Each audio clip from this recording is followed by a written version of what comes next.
Bonsoir, merci d'avoir répondu si nombreux à l'invitation de l'Hôtel des Ventes Drouot.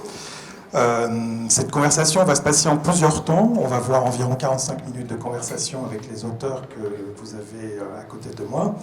Ensuite, une partie dédicace. Et si vous avez des questions entre les deux, vous aurez la possibilité de poser des questions aux auteurs en seconde partie de conversation. Je vous inviterai également à regarder les œuvres qui sont sur le mur sur votre droite. Je remercie d'ailleurs les maisons de vente Gros et Delettré et Art Richelieu qui nous ont proposé ces œuvres. Vous avez des œuvres de Picabia et de Klimt qui seront vendues par la maison Gros et Delettré le 15 juin. Et un dessin de Modigliani, je n'ai plus la date. Demain, voilà. Demain, en quelle salle ? Salle 4. Demain, en salle 4. Voilà. Vous avez également, je pense, les catalogues toujours disponibles à l'accueil et un certain nombre d'informations sur le site de l'Hôtel des Ventes. Je vous souhaite une bonne conversation. Vous aurez comme modératrice ce soir, pour l'événement, Vanessa Triano, qui est consultante en art moderne et art contemporain et qui articulera autour de nos charmantes auteurs la conversation de ce soir. Merci et bonne soirée. Merci. Alors, les muses. Alors, 3 génies pionniers de l'art moderne, Klimt, Modigliani, Picabia. 3 muses, Adèle Bloch-Bauer, Gabrielle Buffet et Jeanne Butin. Ah, c'est bon. 3 femmes éprises de liberté qui vont se libérer des carcans au prix le plus cher. Le point commun de ces 3 livres que j'ai adoré, vraiment, ça a été un grand plaisir de lecture, a été de nous faire revivre des périodes culturelles, artistiques et politiques très denses du tout début du XXe siècle et de témoigner de la vie de jeunes femmes souvent coincées par leur milieu et par leur sexe qui vont faire le choix de vivre l'aventure de la vie et de l'amour. Parfois jusqu'à la perdre, souvent jusqu'à le perdre. Donc on va commencer par Le secret d'Adèle de Valérie Trierweiler, avec en couverture ce tableau de la Dame en or de Gustav Klimt, qui est un des tableaux les plus connus au monde. On peut dire que c'est un peu la Joconde autrichienne. Mais c'est aussi le portrait d'Adèle Bloch-Bauer. Il est tout aussi mystérieux que la Joconde parce qu'on ne sait pas grand-chose finalement sur Adèle Bloch-Bauer, mais c'est grâce à Valérie Trierweiler on apprend beaucoup de choses sur cette femme. Elle éclaire, en tout cas votre livre éclaire la vie de cette femme, dont on a le portrait comme ça d'une femme mi-reine, mi-figée. Et donc dans votre livre, Valérie, vous témoignez donc du climat, Vous témoignez parfaitement dans votre livre de l'audace intellectuelle et artistique de l'époque, de la sécession, et en même temps de l'hypocrisie de la société viennoise de l'époque, faite de bals, de chasses, la montée de l'antisémitisme, oui, qui commence. Mais aussi une jeune gauche naissante, porteuse d'espoir, et c'est un petit peu dans ce contexte-là que vit Adèle, qui est assez prisonnière de son milieu, qui est extrêmement privilégiée, mais qui est marquée par des drames, par ce désir d'enfant qui ne vient pas. Elle ne croit plus en rien lorsqu'elle rencontre Klimt. Peut-on dire que sa rencontre avec Klimt, cette relation hors sol finalement, sera pour elle un éveil ? C'est ma question. Non, je vais répondre, mais je voudrais juste dire une petite chose par rapport à ce que Vanessa Trigano vient de dire sur les livres de mes collègues, consoeurs, je ne sais pas comment les appeler. C'est que je suis chroniqueuse littéraire et que avant de les rencontrer, j'ai lu leurs livres et j'ai fait une chronique dessus et je voudrais... Problème de son. Et je voudrais dire que leurs livres, à mes 2 consoeurs ici présentes, sont merveilleux et qu'on y apprend beaucoup de choses. Voilà. On a été un peu dans la même démarche, Olivia El-Kaïm et moi, Pour Claire, c'est un petit peu différent, parce qu'elle vous racontera après qu'elle est partie sur les traces de son aïeul. Mais donc ma démarche à moi, effectivement, a été d'aller à la rencontre d'Adèle Bloch-Bauer, cette femme qui est reproduite sur ce tableau de Klimt tellement connu. C'est l'un des plus reproduits au monde. Ça a été le plus cher au monde. Lorsqu'il a été vendu aux enchères en 2006, il a atteint la somme de 135 millions de dollars. Je ne sais pas s'il y a eu des tableaux qui ont atteint ce prix à Drouot un jour. Ça viendra peut-être. Et derrière ce tableau tellement connu, tellement reproduit, on ne sait pas qui est Adèle. Voilà, et c'est ça qui m'a intéressée, savoir pourquoi cette femme avait ce regard si mélancolique, si triste. Est-ce qu'elle avait eu une histoire avec le peintre? On a toujours envie de savoir l'envers du décor, ce qu'il y a derrière un tableau. Et donc je suis partie sur ces traces en allant à Vienne, en allant à New York, puisque le tableau est là-bas aujourd'hui. Et j'ai commencé à trouver quelques éléments intéressants qui m'ont permis de remonter le fil de sa vie, et j'ai comblé le reste par mon imagination. Donc la question de Vanessa, c'est est-ce que cette femme n'avait pas un côté hors sol pour se jeter dans une histoire qui l'éloignait de son milieu et des conventions? Donc oui, la réponse est oui.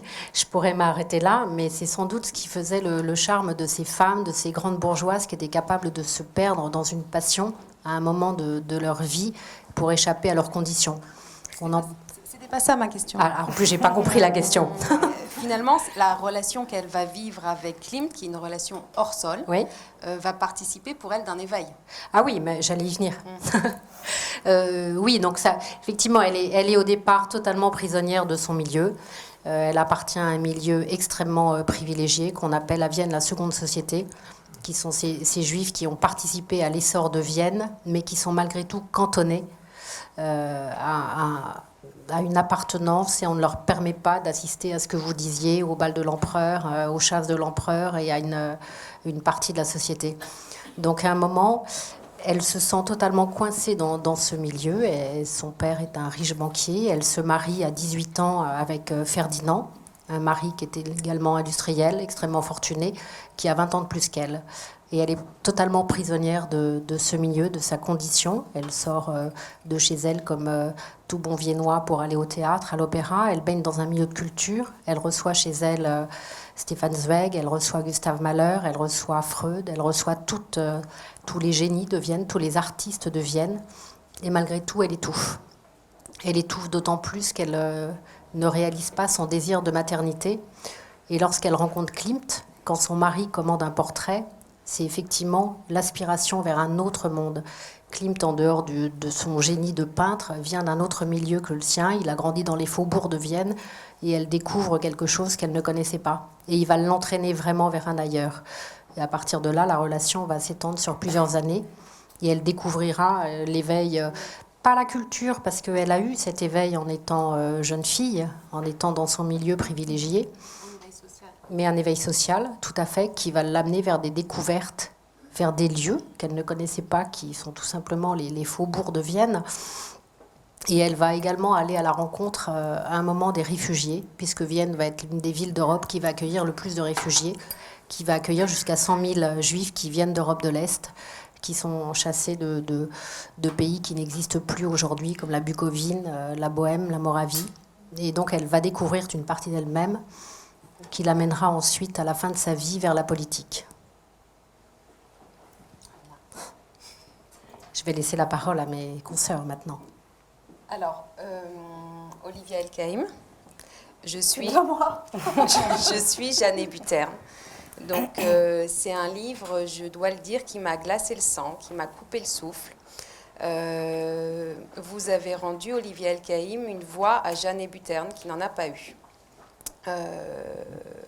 On est dans un Paris en guerre, autour de l'école de Paris. On croise Chaim Soutine, Max Jacob, Kiki de Montparnasse, Blaise Sandras. On est à l'enterrement de Guillaume Apollinaire.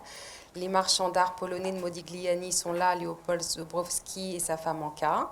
Mais c'est avant tout le récit d'une chute. On tombe dans ce livre éperdument amoureux et on tombe enceinte et ça ne va pas de soi du tout. Jeanne Hébuterne fut la muse et la dernière compagne d'Amadeo Modigliani. Ils se rencontrent en décembre 1916. Elle tombe sur lui au vrai sens du terme dans l'escalier de l'Académie de peinture. Cette relation incandescente, scandaleuse pour cette jeune fille de bonne famille va durer 3 ans.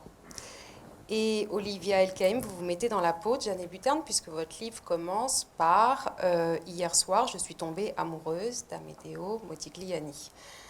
Cette jeune femme qui, comme le dit son frère, est habitée par quelque chose de plus grand qu'elle, va vivre à travers cette histoire d'amour ou de folie, une relation qui ne sera finalement pas émancipatrice du tout, mais plutôt destructrice à mon sens.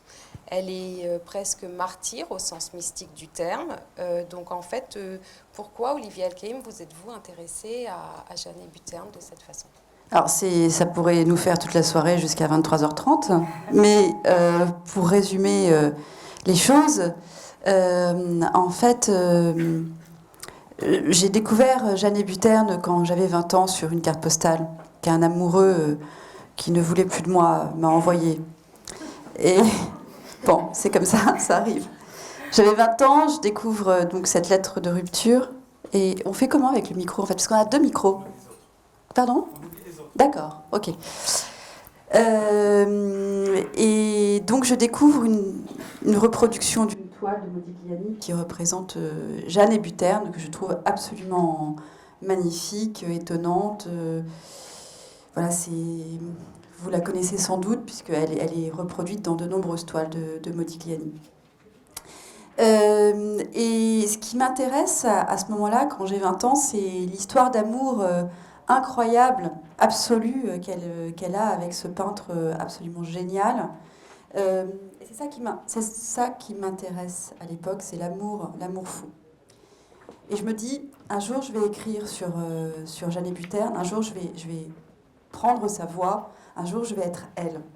Donc bon, c'était un peu fou comme projet, et je l'ai laissé un peu tomber, j'ai écrit d'autres livres, etc. Et quand je suis tombée enceinte, elle est revenue dans ma vie, et je me suis rendu compte que c'était une femme qui avait eu énormément de difficultés à devenir mère. Et je me suis identifiée à elle au cours de ma 2e grossesse, à tel point qu'elle s'est mise à parler à travers moi. Et effectivement, le livre commence par « Hier soir, je suis tombée amoureuse d'Amedeo Modigliani ». Et tout le livre a coulé. Finalement, c'est un livre qui... Évidemment, c'est difficile d'écrire un livre, mais c'est comme si elle parlait à travers moi, j'écrivais sous sa dictée. Et il y a quelque chose qu'a dit Valérie tout à l'heure, à propos du carcan dont on se libère. Elle est issue, Jeanne Hébuterne, elle est issue d'une famille bourgeoise, parisienne. Elle a 17 ans quand elle rencontre Modigliani. Elle est toute jeune, toute enfermée, elle est comme engoncée dans du plâtre. Et quand elle tombe sur lui, littéralement, puisqu'elle tombe dans les escaliers, elle tombe sur lui, elle tombe amoureuse. Quand elle tombe sur lui, le plâtre se fissure et tout explose. Elle pète un plomb. Littéralement, elle pète un plomb. Elle va découvrir l'amour, la bohème, le sexe, l'érotisme. Et oui, c'est pas particulièrement constructif. Disons, en tout cas, au début, c'est émancipateur. Je pense qu'elle sort... Oui, mais au début, il lui demande de créer. C'est-à-dire que c'est quand même, on dirait aujourd'hui que c'est un pervers narcissique, quoi. Au départ, il lui demande de créer, il lui dit « T'es formidable, t'es magnifique, elle est la plus belle femme du monde, elle est l'artiste la plus incroyable ». C'est vrai qu'elle peint, il y a une dizaine de toiles qui restent aujourd'hui d'elle, donc il la pousse quand même. Il la pousse à créer. Et puis, progressivement, leur histoire va devenir très, très toxique. Et ça se termine très mal. Bon, d'accord, ok, je vous le dis. Non, mais parce qu'après, les gens me disent « Ouais, tu spoil l'histoire ». En fait, je m'en fous, tout le monde le sait. Tout le monde sait que Jeanne Hébuterne, qui est la dernière femme de Modigliani, se défenestre alors qu'il vient de mourir. Il meurt d'une méningite tuberculeuse, et dans les 24 heures qui suivent, elle se jette du 6e étage alors qu'elle est enceinte de 9 mois. De leur 2e enfant. Donc il y a un enfant déjà qui a 15 mois et elle est enceinte de 9 mois. Donc c'est un cas de défenestration de femme enceinte. Donc ça, tout le monde le sait. On tape Jeanne Hébuterne sur Google et voilà. Enfin, c'est l'histoire. Et vous, Olivia? Moi quoi? Non, je ne me suis pas défenestrée. Comment vous vous êtes défait de Jeanne Hébuterne? Alors ça, c'est la question centrale. Parce qu'en fait, elle m'a vraiment pourri la vie. C'est-à-dire qu'en fait... pendant des mois et des mois, non mais j'étais plus moi-même. C'est-à-dire, quand le titre s'impose de lui-même, je suis Jeanne Buterne, là je suis à peu près normale. Mais à l'époque, j'étais vraiment elle. Elle parlait à travers moi, j'avais le sentiment d'être habitée. Alors, je vous raconte la fin ? Enfin, ma fin, si j'ose dire. Non, mais en fait, il s'est passé un truc fou. Un truc fou. D'ailleurs, Claire, t'étais là, plus ou moins. Donc, le 1er juin dernier, c'était il y a quasiment un an, le 1er juin dernier, on va présenter notre livre devant des libraires. Donc, c'est Stock, la rentrée Stock, 250 personnes, 250 libraires, des gens ultra importants, tout ça. Bon, bref. On présente notre livre, tout va bien, je suis toujours Jeanne Buterne, elle me parle, je me sens très bizarre, etc. Bon. Le lendemain, on était le 2 juin, je suis invitée à un mariage dans le 5e arrondissement. Donc je vais à ce mariage, et moi-même j'étais plus ou moins en train de divorcer, c'était la catastrophe dans ma vie. Bon. Non mais c'était une catastrophe, je ne sais pas si vous imaginez, tout s'effondrait à l'intérieur, un peu, bref, tout tombait. Et donc je vais à ce mariage, et puis je cours après mon petit garçon. Donc elle était toujours très présente et je me disais comment je vais me débarrasser de ce personnage. Et je cours après mon petit garçon et je m'explose la tête. Mais littéralement, j'ai fait une chute très très grave. Mon visage est parti. J'ai terminé la nuit aux urgences de Cochin avec j'ai le menton ouvert, une dent cassée, etc. Et pourquoi je vous raconte ça ? C'est une chute. C'est pas anodin. Mais surtout, je me suis explosée à 50 mètres de là où elle s'est suicidée. Voilà, donc c'est comme ça que je me suis débarrassée d'elle. Et donc voilà, en fait, je suis tombée comme elle est tombée et je me suis débarrassée d'elle. Et 2 jours après, je faisais mon service de presse et donc Claire était en face de moi, cette femme absolument sublime. Et moi, je suis arrivée avec mon espèce d'énorme pansement au menton en me disant vraiment, mais c'est pas possible, je ne vaux rien. Enfin bref, j'étais plus rien, j'étais une loque. Bon, j'essaye de réécrire là, mais j'y arrive pas du tout. On va passer à Gabrielle. Alors, allô ? C'est un livre, donc Gabrielle, écrit à 4 mains. 2 sœurs, Anne et Claire Bérès. Claire est là ce soir. Bonsoir. Arrière-petite-fille donc de Gabrielle et Francis Picabia. Donc l'histoire de l'art a été écrite par des hommes. Micro, allô ? Celui-ci est branché. L'histoire de l'art a été écrite par des hommes et on ne connaît pas Gabrielle Buffet. Et pourtant, en lisant votre livre, on peut se demander si y aurait eu Francis Picabia tel qu'on le connaît et Marcel Duchamp tel qu'on le connaît, si il n'y avait pas eu Gabrielle. Voilà. Donc, vous avez déterré l'histoire de votre arrière-grand-mère parce qu'elle n'avait pas laissé beaucoup de traces. Et donc, dans votre livre, il est question de la grande aventure de l'art moderne, mais aussi d'une histoire d'amour très singulière à la Jules et Jim, puisqu'en fait, Gabrielle est ils sont 3, donc on appelle ça un trouble, avec Picabia et Marcel Duchamp. Voilà. Et je crois même que Marcel Duchamp a accouché votre grand-père. Tout à fait. Vous allez directement... Vous m'entendez pas bizarrement, hein. Il est très fort le micro. Il faut que je sois un peu moins loin. Là vous m'entendez bien ? Trop près. Non, c'est bien. Bouge plus. D'accord. Je réponds aux questions. Oui. Et là, ça marche plus, hein, c'est ça ? Alors, je vais prendre l'autre micro. Oui, bien sûr. Est-ce que là, c'est bon ? Je bouge plus ? Je me redresse un peu comme ça, je vois les gens. Voilà. Je tiens juste à préciser que juste avant de monter ici, j'ai filé mon collant et j'espère que toutes les femmes de l'assistance sont solidaires avec ce que je suis en train de vivre à l'instant. Alors voilà. Donc, on va parler d'une autre femme, donc de Gabrielle Buffet. Il y a beaucoup de choses dans ce que vous venez de dire et je vais vous la présenter en quelques mots parce qu'effectivement, l'histoire de l'art a été beaucoup faite et écrite par des hommes et que très souvent les femmes que ce soit Adèle Bloch-Bauer ou que ce soit Jeanne Hébuterne, qui sont... elles passent à l'as, elles sont essentielles, elles sont des épines dorsales, elles sont des colonnes vertébrales. Peut-être que rien n'aurait existé sans elles, mais malheureusement, l'histoire ne les retient pas forcément. Et c'est aussi notre rôle en tant que, non pas en tant que femme, mais en tant qu'auteur, tout simplement, de les exhumer et de faire disparaître leur disparition. Et donc, en ce qui concerne notre Gabrielle, il se trouve que, oui, c'est mon arrière-grand-mère, tout comme Picabia est mon arrière-grand-père, mais je ne l'ai pas su avant très longtemps. On n'en parlait pas chez moi, et parce qu'il y avait une rupture de filiation. Alors, il se trouve que ma mère s'appelle Picabia, donc ça aurait pu nous donner un indice. Et on avait quelques indices avec ma sœur Anne, avec qui j'ai écrit ce livre quand nous étions petites filles. Où parfois, on posait la question à ma mère, mais êtes-vous de la famille du peintre? Et c'était tout d'un coup une sorte de sujet tabou, un moment de voile noir et un moment de silence. Et donc, avec ma sœur Anne, qui est écrivain, comme moi, nous n'avions jamais écrit ensemble, et nous sommes partis, comme je pense la plupart des gens dans cette salle, à la quête de notre identité, parce qu'il faut un moment dans notre vie peut-être s'intéresser aux squelettes qui sont dans les placards. Et Francis, on l'a un petit peu mis de côté, même s'il est partout dans le livre, parce que Francis Picabia, c'est un homme flamboyant, qui était extrêmement volubile, et dans sa peinture, et dans la manière dont il avait de vivre, et qu'il avait et un sublime et un grotesque en permanence. Et il y a beaucoup de livres sur lui, des bons et des moins bons d'ailleurs. Et Gabrielle Buffet-Picabia, il n'y a pas de livre sur elle. Or, quand ils se rencontrent tous les deux, je vais essayer d'être un tout petit peu brève, quand ils se rencontrent tous les deux, Gabrielle Buffet, c'est une femme qui, quand elle était petite fille, a décidé qu'elle avait au cœur et à l'âme, non pas la rébellion, mais la révolution, dans une famille où ce n'était pas le sujet d'actualité.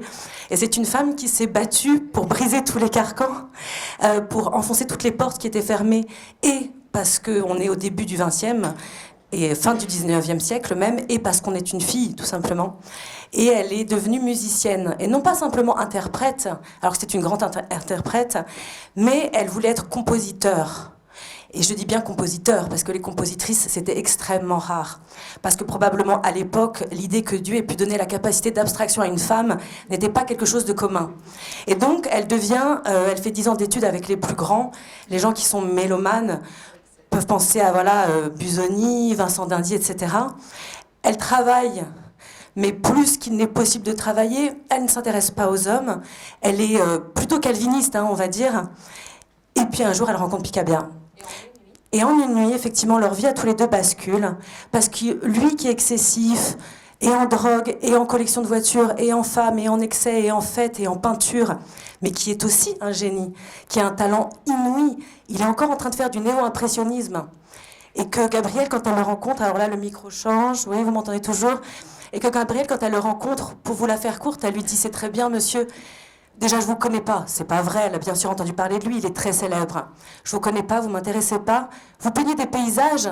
Certes, on fait ça maintenant depuis un moment, mais peut-être il faut peindre l'émotion que l'on ressent des paysages et la musique que l'on ressent quand on regarde un paysage. » Et cet homme, il voit cette femme qui n'est pas coquette, qui ne se veut pas très belle, qui ne veut surtout pas séduire, et il se dit, ce cerveau-là, je ne pourrai jamais m'en passer.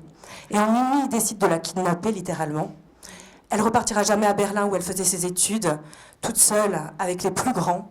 Elle va rester avec lui, et tous les deux, une hydre à deux têtes, ils vont mener une révolution.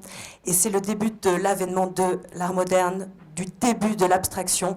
Pas très loin, on a un autre Espagnol qui est en train de penser qu'on peut tout déconstruire et reconstruire, et qui s'appelle Picasso, et Picabia le déteste, il est évidemment très très jaloux, et il va donc capturer Gabrielle, et à eux deux, avec, quelques années plus tard, le jeune Marcel Duchamp, avec qui vont former un couple à trois, un trio, peu importe, une communauté d'émulation artistique et intellectuelle pour déconstruire toutes les idées reçues et les opinions, chose qui nous parle à nous aujourd'hui en 2018 en tant qu'hommes et en tant que femmes. Mais je vais donc repasser la parole à mes consoeurs qui ont des choses à dire. Je vais juste dire une chose par rapport au tableau que nous avons la chance d'avoir avec nous. On remercie Dro d'avoir pu nous faire cet honneur d'avoir les tableaux de nos 3 de nos trois hommes finalement avec nous. Et il se trouve que les tableaux de Picabia, deux d'entre eux, sont des périodes qui sont après la période du livre que Anne et moi avons écrit, qui sont dans les années 30, qui s'appellent les Transparences. Alors que nous, avec Anne, nous nous sommes arrêtés en 19, juste après la Première Guerre mondiale, parce qu'il y avait déjà tellement de choses à dire avant. Et ces transparences, ce qui est intéressant, c'est qu'il décide, Picabia, en quelques mots, qu'il y a plusieurs plans pour toute forme de réalité. Que si on regarde une peinture, si on regarde la vie, si on regarde quiconque, il faut se méfier des surfaces immobiles. Et il faut se méfier de ce qui est congelé, et ce sont ces termes. Et qu'il faut toujours aller regarder dans les coins, dans les coulisses, ce qu'il appelle le coin des oubliettes. Et il faut regarder pour regarder la réalité autrement et la regarder avec une vérité que le candidaton peut-être ne nous permet pas. Et il se trouve que je pense que mes deux consoeurs, dont les livres sont vraiment très beaux et très puissants, sont aussi des femmes qui ont exhumé des personnages, devenus personnages très importants, des coins des oubliettes. Et donc je vais leur repasser la parole.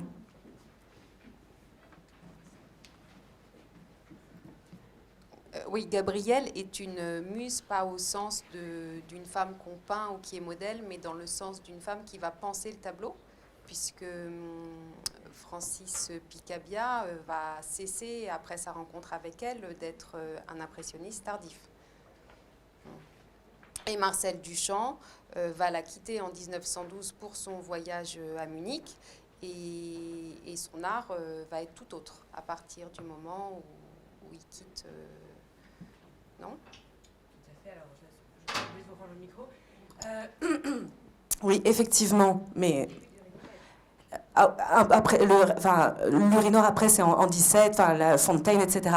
Non, effectivement, ce qui est intéressant, c'est que Gabrielle Buffet n'avait aucune velléité d'être dans la lumière, d'écrire sa propre légende.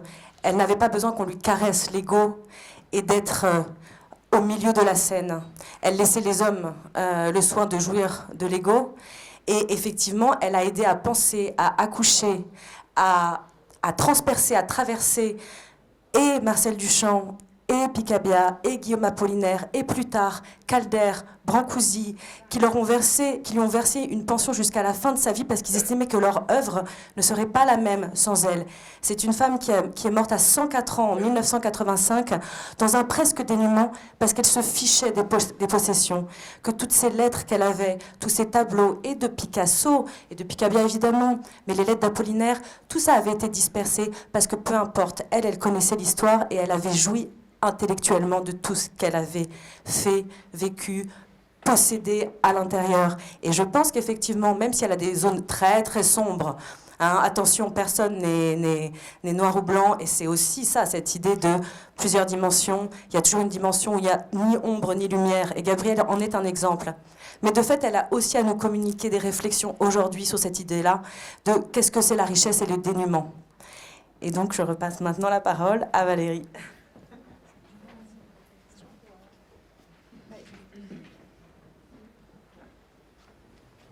Si on cherche un point commun entre ces trois femmes, hein, il y a d'abord des histoires d'amour fou, ce que Olivia a cherché au départ, ce qui m'a intéressé aussi, de savoir s'il y avait eu amour fou entre Klimt et Adèle. La vérité, c'est qu'on n'en sait rien. Donc là-dessus, j'ai beaucoup fait travailler mon imagination, mais il y a des faisceaux d'indices qui laissent penser qu'il y a eu une véritable histoire d'amour. D'abord, Adèle est la seule femme qui a eu 2 fois son portrait par Klimt, en dehors de la compagne officielle, parce qu'il y en avait une. Adèle a eu son portrait en 1907, donc cette dame en or, ce portrait doré. Et ensuite, en 1912, un portrait qui n'a absolument rien à voir avec le premier, qui est plutôt une période fleurie et qu'on connaît beaucoup moins. Et ensuite, en dehors de l'amour fou, qui a eu aussi du côté de Gabrielle, ce sont des femmes qui ont eu des rapports à la maternité très compliqués. On le voit donc avec Jeanne Hébuterne qui a pu quand même se défenestrer alors qu'elle était enceinte de 9 mois. On le voit avec Gabrielle, comment dire, qui ne s'est peut-être pas tellement occupée de ses enfants. Voilà, pour ne pas dire pas du tout. Et enfin avec Adèle qui n'a pas su mener ses enfants à la vie, puisqu'elle a perdu ses enfants ou en étant enceinte ou dès la naissance. Donc ce sont des femmes qui étaient sans doute plus intéressées par la place qu'elles tenaient dans l'art de ces génies. Olivia parlait tout à l'heure de pervers narcissiques. sans doute aujourd'hui on les appellerait comme ça, ou des prédateurs aussi pour Klimt, qui a eu jusqu'à 14 enfants illégitimes, sans jamais être marié, donc il n'y a pas eu de femme officielle, et il avait une réputation d'envienne exécrable, puisqu'il était réputé pour organiser des parties fines et avoir dans son atelier une réserve à filles où l'attendaient un certain nombre de jeunes femmes pour être couchées soit sur la toile, soit sur le divan qui était installé dans l'atelier. Mais ces femmes, qui étaient au départ toutes d'éducation très bourgeoise, se sont livrées à eux, ont fait cadeau de leur vie à ces génies. Voilà. Et elles ont eu, et je vais passer la parole à Olivia, et elles ont eu un rôle primordial dans la peinture de ces peintres. Je réagis juste à ce que tu dis. En fait, c'est irrésistible. Vous imaginez, vous rencontrez Modigliani. Non, déjà, il est hyper beau. Il est hyper sexy. Enfin, c'est quand même le Mick Jagger de la peinture, quoi. Non, mais c'est irrésistible. Je pense que, tu vois, même si le type, il est hyper prédateur, et que tu te dis, je vais me brûler les ailes. Ouais, mais bon, en même temps, j'y vais, tu vois. C'est irrésistible. Déjà, voilà. Et alors, il y a autre chose, dans un deuxième temps, c'est quand même le parallèle. Tu parlais de kidnapping. Il la kidnappe.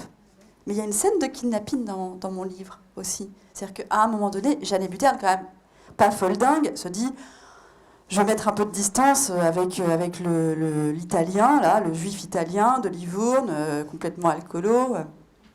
Donc elle met de la distance. Donc elle ne donne pas suite à ses demandes. Et puis bon, lui, il la veut, donc il la suit. Et puis il va la kidnapper sur le boulevard Saint-Michel. Et là, je vous raconte un truc fou. Donc je raconte cette histoire de kidnapping dans mon livre. Il la kidnappe, donc elle va acheter de la peinture, des toiles, etc. chez Sennelier. Elle remonte le boulevard Saint-Michel, et là, elle se fait littéralement emporter, attrapée par Modigliani qui la prend sur son épaule, et puis il y a Soutine qui fait le dingue autour, qui court, etc. Bon, je raconte tout ça dans le livre, cette scène de kidnapping. Et puis bon, j'écris le truc, et puis je me dis, quand même, t'exagères. Hein. Bon, et j'imagine Soutine débraillée, torse nu sous sa veste, tirant de sa pochette un flingue, et tirant littéralement sur les platanes. Bam, bam. Je me dis quand même, là, franchement, on va pas te croire. Et je me dis, il faudrait quand même vérifier que Soutine avait l'air aussi débraillée, aussi dingue, et qu'il portait un pistolet. Et donc, je relis un peu Madoc, et effectivement, j'avais comme écrit quelque chose... Enfin, je ne savais pas, mais je l'avais imaginé comme ça, et en fait, il est vraiment comme ça, Soutine. Voilà, donc il y a des effets de réel comme ça, quand on écrit, qui sont super agréables quand ça arrive. Mais si je puis me permettre du coup de réagir à ce que tu viens de dire, et je pense que c'est le cas pour nos 3 livres, on s'attaque à des monuments, on s'attaque à Klimt, à Modigliani, à Picabia, dans une moindre mesure, mais aussi Apollinaire, Soutine. On traverse toutes ces figures que nous connaissons tous et que nous avons un petit peu figées, soit sur des étagères, soit avec une distance que l'on pense devoir au grand ou au génie. Et je pense que toutes les 3, nous avons fait cet exercice aussi iconoclaste. C'est comme quand on rentre dans une maison, on casse les murs, on change les meubles, on refait le décor, on est chez nous, parce qu'en fait, ces artistes, et ce qu'ils ont fait, leurs tableaux, ils nous appartiennent à nous, en tant que lecteurs, en tant qu'écrivains, en tant que spectateurs, quand on regarde leurs tableaux, et que l'audace, justement, c'est de les dépoussiérer, c'est de les incarner, c'est de ressentir le sang, la chair, le sexe, l'érotisme, la trahison, l'ambiguïté, tout ce qui traverse ces 3 livres-là, et de se dire... Tant pis, on n'a pas besoin de prendre trop de chiffons pour y aller, peu importe. Et l'art nous appartient au sens propre. Et le fait qu'on mette éventuellement des prix sur les œuvres d'art, c'est parce que le monde fonctionne comme ça. Mais nous savons, nous, que le prix n'a rien à voir là-dedans. Et qu'un tableau, ce qu'il nous fait, comment il a été peint, comment il a été créé, ce sont très souvent des incidents, voire des accidents. Il y a une toute petite anecdote que je peux raconter qui est dans notre livre, et après je vais donner la parole à Valérie pour qu'elle réagisse. On avait une tante un peu folle qui était de la famille Picabia, qui est une des seules personnes que nous avons connues réellement de la famille Picabia, qui était une femme haut en couleur qui habitait à Montmartre et qui racontait qu'elle avait eu une passion amoureuse avec Klein. Sympa, bon, c'est comme Modigliani, on se dit, bon, ok, tout ça, c'est des moments. Hein. Et elle racontait que... oui, exactement. Et elle racontait que le fameux bleu était en fait un bleu qu'ils allaient acheter ensemble à la mercerie du coin. Peu importe que ce soit vrai ou non, si on a envie qu'un bleu soit métaphysique, mystique ou transcendantal, c'est notre vérité et c'est la vérité. Et si la réalité c'est qu'on va l'acheter chez le mercier et qu'en sortant on boit un picon-bière, eh ben ça c'est la vie et ça c'est l'art aussi. Et qu'il ne faut pas prendre les choses dans le mauvais sens. Ces jeunes gens dont on parle dans nos livres, qui ont été des jeunes gens qui ont fait les 400 coups, ils prenaient l'art comme brouillon de la vie. Et l'art traversait absolument tous les moments de la journée et il ne se prenait pas trop au sérieux jusqu'à un certain point.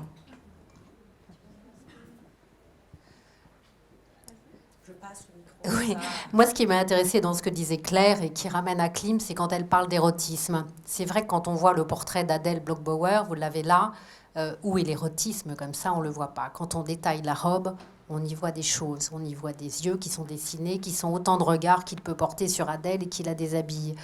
Et on disait de Klimt qu'il y avait toujours un tableau caché ou un dessin caché, que chaque modèle, chaque grande bourgeoise qui était reproduite sur un portrait avait en réalité, après sa représentation sur un dessin où elle était totalement nue, voire plus que nue.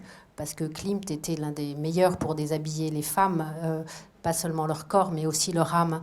C'est ça qui l'intéressait, c'était d'approcher au plus près de l'âme féminine. Il considérait que la femme était beaucoup plus puissante que l'homme, et il essayait d'en approcher le désir et le plaisir.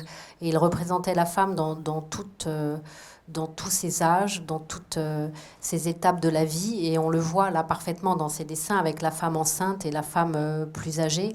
Et c'est ce qui a beaucoup choqué à Vienne quand il a réalisé ses fresques, la médecine, la philosophie, la jurisprudence, qui ont fait scandale et qui ont même fait l'objet d'un débat au Parlement sur faut-il interdire ces fresques de Klimt, et qui ont été ensuite brûlées, qui ont disparu, et ce qui a provoqué la sécession, avant l'incendie. Le fait qu'il y ait un débat au Parlement et que Klimt se sente rejeté, non approuvé par la bonne société, alors que ses commandes avaient été réalisées par l'État, l'a profondément blessé. Donc il représentait sur ses fresques des femmes, des femmes un peu rondes, des femmes un peu âgées, avec les seins qui tombent, les chairs qui sont moins fermes.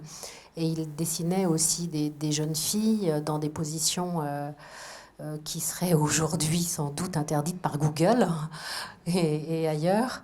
Et donc, dans tous ces peintres, il y a eu énormément d'érotisme. C'est aussi l'époque qui voulait ça. C'est le début du XXe siècle, où on est à la fois dans des carcans pour les femmes, et en même temps, les hommes et les peintres peuvent absolument tout se permettre. Alors qu'on n'est plus aujourd'hui dans cette époque-là. Moi, je vais réagir sur la légende. Ça, tu parlais de la légende. Finalement, c'est vrai qu'on s'attaque toutes les trois sans le savoir, parce qu'en fait, on se connaissait pas avant de sortir nos livres. Ces trois livres-là. Oui, Jeanne et Butin est une légende, et surtout Modigliani est une légende. Alors, vous imaginez, quand je me dis je vais commencer à écrire un livre sur Modigliani, je suis un peu écrasée quand même. Je me dis, oulala, comment tu t'y prends ? Et donc, pendant des mois, j'ai ma documentation, je lis des livres, etc. Et je me dis, mais comment je vais raconter cette histoire ? Je suis littéralement écrasée par la légende Modigliani et la légende du couple qu'il forme avec Jeanne Buterne. Je me dis, ça peut être catastrophique. Je peux complètement me planter. Et en fait, tu vois, ce que tu dis me résonne complètement. C'est-à-dire que, à un moment donné, je me suis dit, je vais faire comme si c'était moi.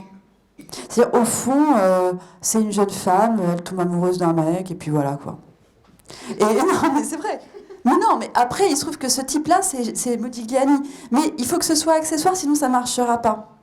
Et c'est pour ça que je dis je, d'ailleurs. Mais quand vous parliez de légende, je pensais que c'était dans le sens est-ce que ça a véritablement existé? Parce qu'on a l'impression que Jeanne Hébuterne, dans le roman, se pose la question et a besoin d'un retour, mais qui je suis véritablement pour Modigliani? Même à son enterrement, il y a une femme qui vient la voir et qui lui dit « Tu as été la dernière compagne de Modigliani ». Non, mais elle passe son temps, elle est tellement... Enfin, moi, en fait, je sais pas faire des... Non, mais je sais pas faire des personnages de femmes, c'est ça mon problème. Donc, elles sont toutes évanescentes dans tous mes livres. Non, mais c'est vrai. Non, mais tous les personnages de femmes sont évanescentes. Et donc, le fait qu'elle se questionne, elle, dans ce livre-là, sur sa féminité, sur ce qu'elle est, sur son identité, en fait, au fond, ça a une résonance avec tout ce que j'ai écrit jusqu'à présent. C'est vrai que les personnages de femmes sont très, comme ça, évanescents, un peu spectraux. Oui, tout à fait. Ça se voit d'ailleurs, attendez. Oui, là, sur la photo, là, elle a un petit côté un peu dingue. Mais voilà, ouais, elle est mystique. Elle est complètement mystique. Pourtant, ouais. De priorité, oui, ouais, elle est mystique, véritablement. Bon, bref. Je me suis émancipée de la légende et au départ, en fait, bon, je vous raconte un peu la plomberie d'un livre, mais au départ, je m'étais dit, je vais faire une narration omnisciente, île, tout ça, machin, être en surplomb, et puis ça marchait pas du tout.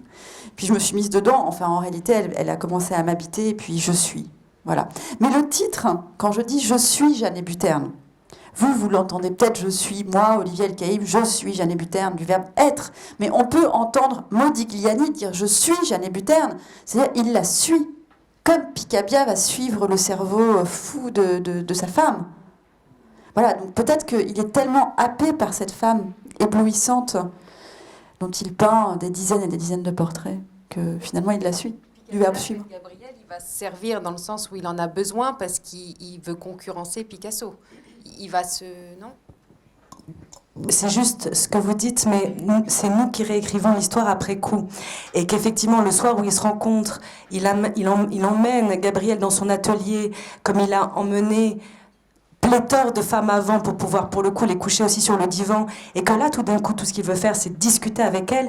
Je pense qu'il ne pense à rien d'autre que cette matière cérébrale qui réagit en face de moi, qui éclaire des pans, qui répond à des questions, qui en pose d'autres. Tout d'un coup, il est ébloui. Et c'est la question de l'amour fou. Et l'amour fou, il y a 1000 manières de vivre un amour fou. C'est la base même de la littérature, j'ai envie de dire. Et d'ailleurs, tout simplement, d'adopter différents points de vue. C'est ce qui se passe pour la peinture, c'est ce qui se passe pour la littérature. Vous changez le point de vue du narrateur, vous n'avez pas la même histoire. Est-ce que ça veut dire qu'il n'y a qu'une seule vérité ou qu'une seule manière d'appréhender un tableau? Non, évidemment.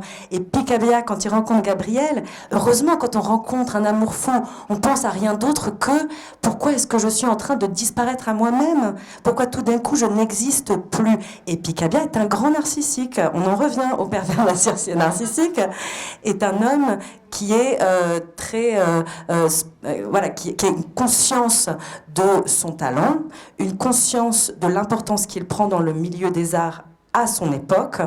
Il vend énormément de tableaux, il est lui-même féru de son geste automatique qu'il fait avec brio. Et là, tout d'un coup, cette femme lui donne envie de brûler ses tableaux pour en faire d'autres. Ça, c'est aussi une histoire d'amour fou.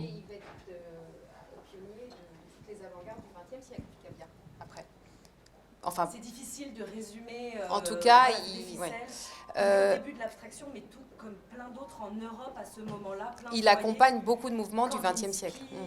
Picasso, évidemment, etc. Ils sont pleins à se dire qu'il faut passer à autre chose. Il y a un moment aussi de déni de Gabrielle, le moment où elle accouche de son dernier enfant et où une autre femme... Il ne faut pas trop dire la fin. Hein? Ouais. Il faut laisser aussi aux gens éventuellement bien sûr. l'envie de lire. En tout cas, ce sont 3 livres magnifiques où on se plonge avec passion dans l'histoire de l'art et l'histoire de ces femmes, qui sont des femmes très intéressantes. Merci à vous 3. Il y a peut-être des questions dans le public?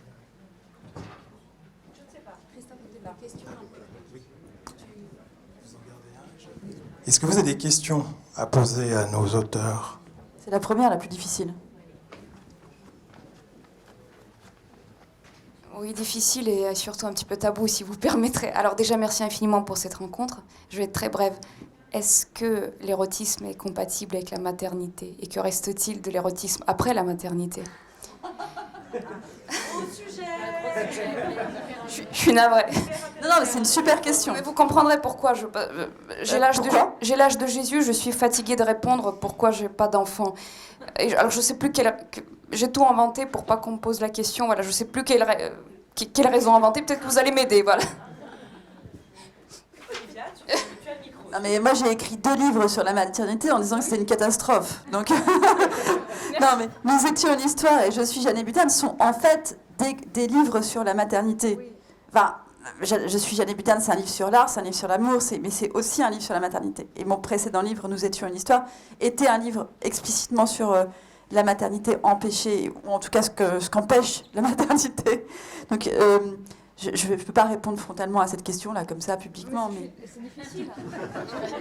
Il y a une vie après la maternité. Non, mais qu'advient de l'érotisme après la maternité? Est-ce que c'est compatible?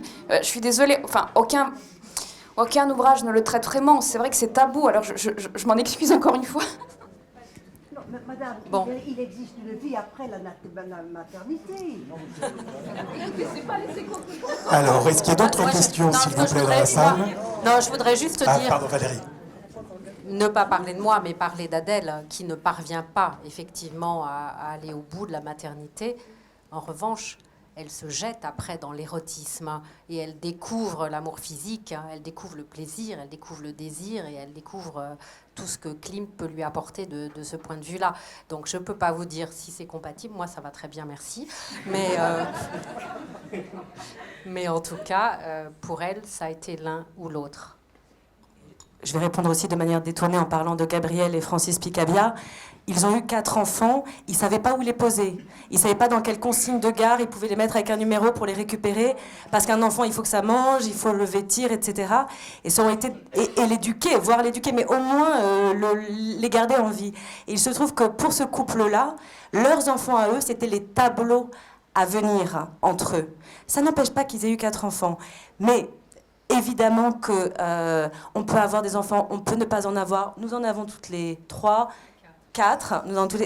Et ce sont des vastes questions. Et ce qui est intéressant, c'est que je pense que ce genre de questions, on peut se les poser et probablement y répondre soi-même en se plongeant dans l'art, que ce soit les livres ou que ce soit les tableaux. Donc c'est une bonne question et c'est un bon sujet, oui.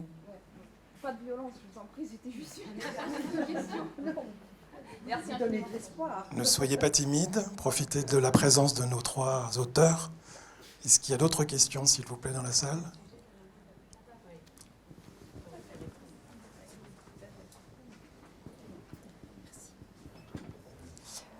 Oui, bonsoir. C'était juste pour savoir techniquement comment vous aviez travaillé, s'il y avait enfin, vous l'avez déjà un petit peu évoqué, un travail d'archive, un travail de reconstruction, un travail d'imagination. Alors en ce qui me concerne, je vais commencer, ensuite je passerai la parole. Oui, moi je ne suis absolument pas spécialiste en art, vraiment loin de là.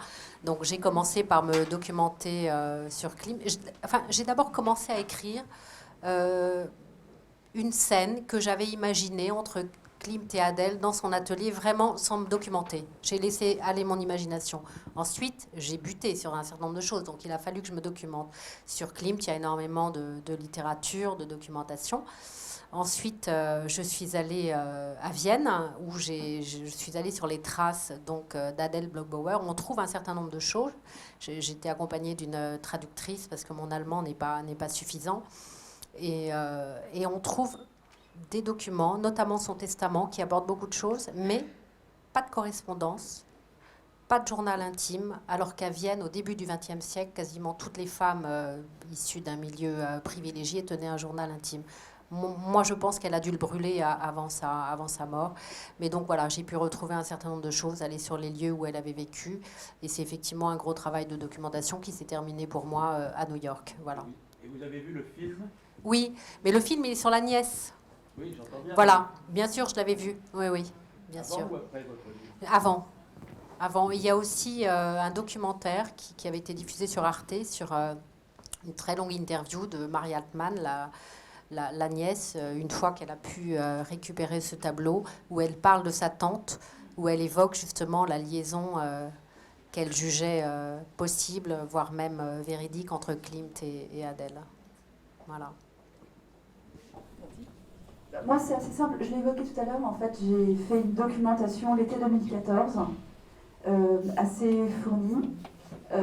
Des livres sur l'école de Paris, des livres sur Modigliani. Il y a très très peu de choses sur Jeanne Luterne. Très peu de correspondance. Enfin, si, il y a une carte postale qu'envoie Modigliani à Jeanne Luterne où il lui dit « Bonjour, monstre ». Donc, à partir de là, tout était ouvert. Bon, j'ai fait cette documentation l'été 2014, je suis tombée enceinte et après, tout était arasé. Je ne pouvais plus du tout travailler. Donc j'étais là, j'allais voir mon éditeur, je lui dis j'y arrive pas, je ne vais jamais y arriver, je ne sais plus écrire, etc. Bon. Et puis finalement, au cours de l'allaitement de mon deuxième enfant, elle s'est mise à me parler et là, toute la documentation a infusé. Voilà, et puis j'ai pu écrire, mais j'ai vraiment beaucoup inventé à partir de peu de choses comme Bonjour monstre. Pour répondre brièvement, déjà c'était pratique parce qu'on était deux, donc on pouvait travailler doublement et on a fait un travail avec ma sœur Anne de recherche pure parce que même si nous étions les descendantes de Picabia, comme je vous l'ai dit précédemment, c'était pas un sujet dont on parlait dans la famille et donc nous n'avions pas d'archives et pas d'histoire qu'on nous avait racontée. Donc on a été bonne élève, un petit peu rat de bibliothèque et on a donc fait vraiment des recherches comme pour une thèse. Et ce qui est intéressant, c'est que nous ne sommes pas du tout spécialistes de l'histoire de l'art. Et je pense que ça permet beaucoup. Ça permet d'éviter toute chapelle, toute idée préconçue et toute guerre. Et que l'on prend les faits que l'on reçoit avec une sorte de candeur qui permet peut-être de les voir autrement et de les assembler comme un puzzle. Donc oui, nous avons fait les bibliothèques, les archives, nous avons interrogé des historiens de l'art. Beaucoup étaient des gens passionnants qui nous ont tout ouvert, d'autres étaient des gens qui n'avaient pas envie de partager. C'est aussi l'histoire des recherches. Et ce qui est amusant, c'est là où je veux en venir. Nous avons aussi eu la chance, parce que nous avons rencontré nos cousines Picabia que nous ne connaissions pas, qui nous ont ouvert leur maison, leurs photos, leurs archives, et qui sont des femmes très précieuses. Nous avons eu des chances, comme par exemple Monsieur Pierre Belfond, qui avait des inédits de Gabriel Buffet dans ses tiroirs, qui est un monsieur âgé maintenant, qui les a retrouvés. Ce sont des tapuscrits corrigés de la main de Gabriel. Ça, c'est des chances, c'est des hasards, tout ça. Mais pour vous dire qu'au bout d'un moment, avec ma sœur Anne, nous avions environ 800 pages tapées de notes que nous avions prises et que pour écrire ce livre, la première chose qu'il fallait faire, c'était oublier ces 800 pages et certainement pas être docile. Et en s'appuyant que sur des choses véridiques que nous avions recoupées, que nous avions vérifiées, il fallait après laisser la vie s'emparer de la littérature et donc ne plus être de bonnes élèves. Et c'est comme ça que nous avons travaillé. La vie s'emparer de la littérature ou la littérature s'emparer de la vie? Eh ben, un peu les deux, non, c'est toujours, on peut toujours retourner une question dans tous les sens et on pourrait rester ici, je pense, toute la nuit pour en parler avec un petit peu de champagne.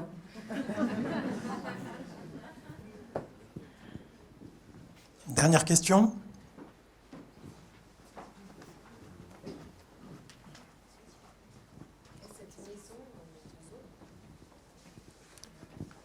Oui, c'est pas vraiment une question, mais je voudrais dire à Mme El Kaïm l'admiration que j'ai eue pour son livre. Merci. Les conditions sont un peu particulières parce qu'il se trouve que mon épouse et moi, on a eu affaire dans la vraie vie à cette histoire, à l'histoire de Jeanne et de Modigliani. Bon, c'est une... pas sur les détails, mais ça nous met dans une position de lecteur un peu particulière. Et j'ai trouvé que tout était vrai. Tout était reconstruit, tout était vrai, vous êtes vraiment devenu Jeanne Luterne tel qu'on peut se l'imaginer, tel que vous avez pu reconstruire ce personnage à partir de votre documentation, et en particulier tout ce qui touche à l'historiographie, à la biographie, l'histoire glaçante des derniers moments du corps de Jeanne Luterne que vous racontez d'ailleurs d'une manière glaçante. Ça s'est évidemment passé comme ça. Mais je dirais que c'est pas ce qui m'a intéressé le plus dans votre livre, d'abord parce que je le connaissais, mais ce qui m'a intéressé, c'est le travail de l'écriture autour du personnage. Vous donnez une image absolument plausible ce qu'a dû être la vie de Jeanne Hébuterne. Et peut-être dans cette extrême singularité, parce que c'est quand même une histoire extrêmement singulière, tragique et singulière, il y a plus que de la singularité. Vous donnez une image de ce que pouvait être le sort des femmes, peut-être simplement dans ce milieu, mais j'y crois pas trop, le sort des femmes à cette époque. Vous parliez d'évanescence tout à l'heure, c'est sûrement une rencontre entre vos personnages précédents et celui-là, mais comment les femmes pouvaient-elles être autre chose qu'évanescentes? Elles étaient des objets. Bon. Et il y a quelque chose que je trouve encore plus fort dans votre démarche, c'est qu'en faisant tout ça, en étant d'une grande précision, d'une grande empathie pour votre personnage, vous maintenez une part d'ombre. Finalement, on n'en sait pas beaucoup plus sur les moteurs profonds de Jeanne Hébuterne à la fin de votre livre, alors que vous avez été au-delà de tout ce qu'on a pu écrire sur Jeanne Hébuterne et même sur Modigliani. Votre travail d'écriture, à mon avis, dépasse largement tout ce qu'on a pu écrire sur le personnage de Modigliani. Jeanne Hébuterne, c'est vrai, existait peu. On commence à la voir il y a une dizaine d'années. Mais vous maintenez cette part d'ombre, cette part maudite. Alors, des mots d'érotisme, de mystique, on pourrait peut-être aussi ajouter un peu de psychiatrie derrière, mais finalement, on ne sait pas forcément mieux à la fin ce qui a pu faire agir Jeanne Hébuterne dans cette histoire. C'est de l'amour fou, bien entendu, mais ça, je trouve ça très fort. En allant au plus loin, au plus précis d'une description, et vous n'évitez pas les détails, enfin, les problèmes d'hygiène, elle le soigne, elle le lave, il est malade, il est au bout, quoi. Et en fait, en faisant ça, vous maintenez le mystère de ce personnage, et ça, je trouve ça vraiment très fort. Je vous remercie beaucoup. On pourrait passer la nuit à parler. Non, merci. Mais en fait, je vais vous dire deux choses. C'est que j'écris les livres que j'ai envie de lire. C'est-à-dire que pour moi, quand je lis des livres, j'ai pas forcément envie d'avoir toutes les clés. Donc, je pense que ça doit jouer un rôle, sans doute, dans l'écriture et dans ce que vous avez ressenti de l'écriture. Et par ailleurs, je vais vous dire un secret. C'est que je ne me suis pas bien rendu compte de ce que je faisais en écrivant ce livre. D'ailleurs, mon éditeur me disait « Mais enfin, je ne comprends pas la place de ce livre dans ton œuvre littéraire. » Et moi non plus, je ne comprenais pas. Et en fait, avec un peu de recul, je vais vous dire quelque chose, c'est qu'en fait, je pense que je ne parle que de moi. Ouais, moi, j'ai une dernière question pour clôturer tout ça. J'aimerais savoir comment on enchaîne sur des prochains projets d'écriture avec des sujets aussi forts. Moi, je n'enchaîne pas du tout. Je repousse chaque mois en me disant, là, c'est la dernière fois que je parle d'Adèle et ensuite je passe à autre chose.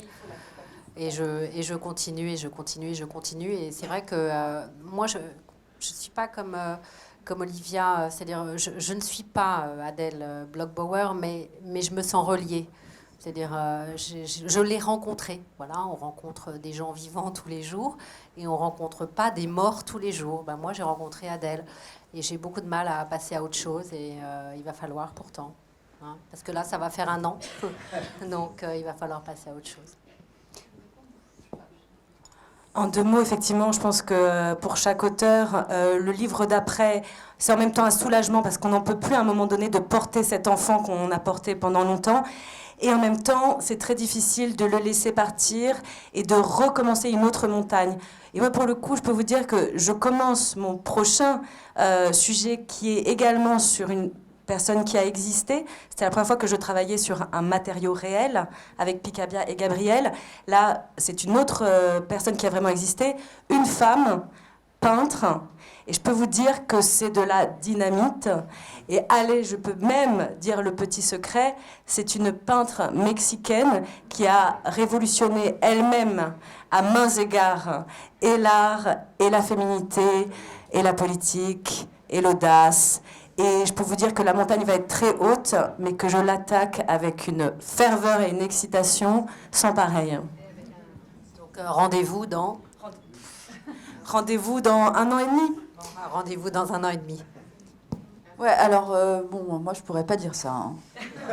Non, et moi, je fais les délices et la fortune de mon psychanalyste. Je pense avec cette histoire de je n'y arrive plus. Suis-je écrivain? Voilà, non. Voilà, donc non, mais c'est hyper dur. En fait, c'est très, très difficile. D'ailleurs, je pense que après, je dis souvent, c'est mon dernier livre. Voilà. Non, mais j'essaye d'écrire un peu, mais j'y arrive pas. Voilà. C'est très, très difficile. Il y a encore une autre question. Nous avons compris, je crois, qu'il s'agit de Frida Kahlo. Je vous en félicite. J'ai une question à poser qui concerne Modigliani, mais chacune d'entre vous pour répondre, parce que je crois que la réponse concerne chacune d'entre vous.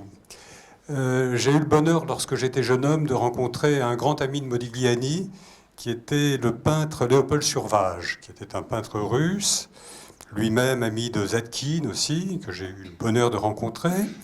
Et à chaque fois que j'allais voir Léopold Survage, avec qui j'avais noué des véritables rapports d'amitié, comme peuvent l'être les rapports d'un jeune homme et d'un vieux monsieur, j'étais évidemment terriblement ému, parce qu'il y avait dans le salon un piano, et Survage me racontait que sur ce piano, Erik Satie avait composé les Gnossiennes, par exemple. Vous voyez, bon, c'était assez étonnant. Bon.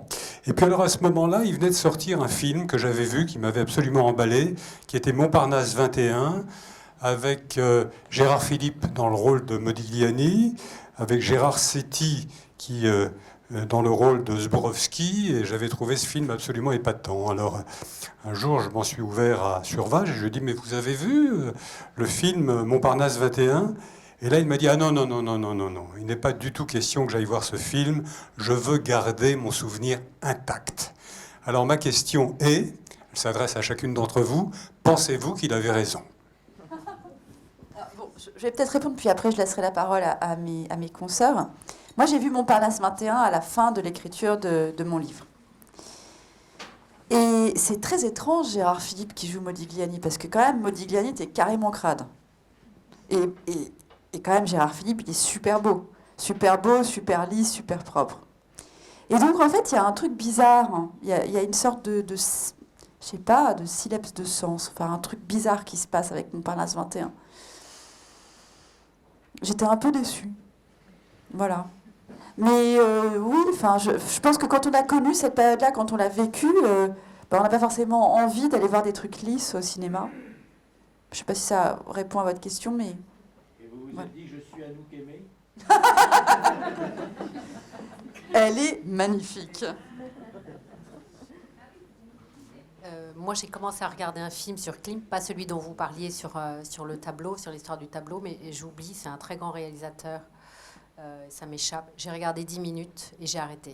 Voilà, parce qu'en fait, je voulais pas que mon imagination à moi soit happée par ce film qui forcément allait m'entraîner vers l'imagination de quelqu'un d'autre. Je voulais garder mon imagination à moi intacte. Donc je n'ai pas regardé le film et dans quelques temps, je pense que je vais me souvenir du nom du réalisateur. Moi, je pense qu'il y a des... J'ai revu il y a quelques jours Un singe en hiver, le film de Verneuil, hein, si je ne dis pas de bêtises. Il se trouve que le livre de Blondin est un livre que personnellement, je porte au nu. Je suis contente que les deux existent, le film et le livre. Je pense que ce sont des regards différents, ce sont des réappropriations. Et je pense que, je ne sais pas du tout si ça répond à votre question, je suis complètement à côté de la plaque, qu'il faut toujours se réapproprier les choses qui existent déjà et celles qui n'existent pas. D'ailleurs, si un réalisateur, une réalisatrice dans la salle a envie de faire un film sur Gabriel Buffet, allez-y, ce serait intéressant, il y a tellement de choses à dire. Je pense qu'il faudrait faire plusieurs films parce que, encore une fois, elle a vécu 104 ans. Ce que je veux dire, c'est que on a tous les droits et après, c'est à chaque lecteur, spectateur, personne d'aimer ou non. Et voilà, mais je ne sais pas du tout si ça répond à la question. Voilà. Moi, j'avais une dernière question. Vous avez travaillé sur des portraits de femmes, vous avez presque fait des rencontres avec chacune d'entre elles. Quelle est votre conclusion ? C'est-à-dire, dans quelle manière elles vous ont impacté au niveau personnel et qu'est-ce que vous retenez de chacune d'entre elles ? C'est marrant parce que c'est une question que je voulais poser à Claire et à Valérie. C'est au fond quel impact ont eu leur livre sur leur vie. C'est très difficile de répondre à ça, parce qu'au fond, un livre, ça fait, quand on l'écrit, mais aussi quand on lit un livre d'ailleurs, ça fait bouger. Moi, j'ai beaucoup bougé, voilà. C'est tout ce que je peux vous dire. C'est que c'est un livre qui m'a énormément fait bouger. D'où la difficulté d'ailleurs pour répondre au monsieur de tout à l'heure, la difficulté de passer à autre chose. C'est qu'on bouge, mais on bouge vers où et comment, etc. Moi, ce livre-là m'a quand même fait passer à autre chose sur un plan personnel. Voilà. Peut-être ça m'a fait découvrir qu'on pouvait être amoureux. Moi, j'ai voulu, je pense que mon histoire, on la connaît un peu, j'ai voulu m'intéresser à quelqu'un d'autre que moi. Quand Olivia dit « je parle de moi », moi, justement, je ne voulais pas. Je voulais m'intéresser à une femme qui avait vécu à un autre siècle, dans un autre milieu. Je termine mon livre comme ça, en disant « je ne suis pas Adèle, je ne suis pas née au 19e siècle, je ne suis pas juive, je ne suis pas née dans un milieu bourgeois ». Donc moi, ce qui m'intéressait, c'est de me déporter vers autre chose. Et de ce point de vue-là, je crois que j'ai réussi. C'était aller vers un ailleurs et tourner la page d'avant. En 3 mots, il se trouve que Gabrielle Buffet-Picabia est donc mon arrière-grand-mère, et que cette histoire était brisée, accidentée, douloureuse, inconnue. Et je vais vous dire, en écrivant ce livre avec ma sœur, j'ai l'impression que c'est moi qui ai accouché de mon arrière-grand-mère et que j'ai pris ma revanche sur elle. Voilà.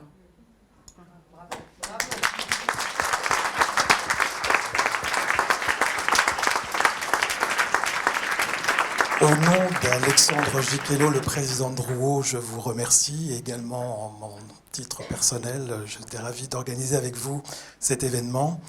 Je vous rappelle les rendez-vous prochainement à Drouot. Vous retrouverez donc les ventes concernant les dessins de Picabia et de Klimt le 15 juin par la maison de vente Gros et de Lettré. Et demain, le dessin de Modigliani par la maison de vente Art Richelieu. Nous allons maintenant procéder à la séance de dédicace qui sera sur votre droite. Merci.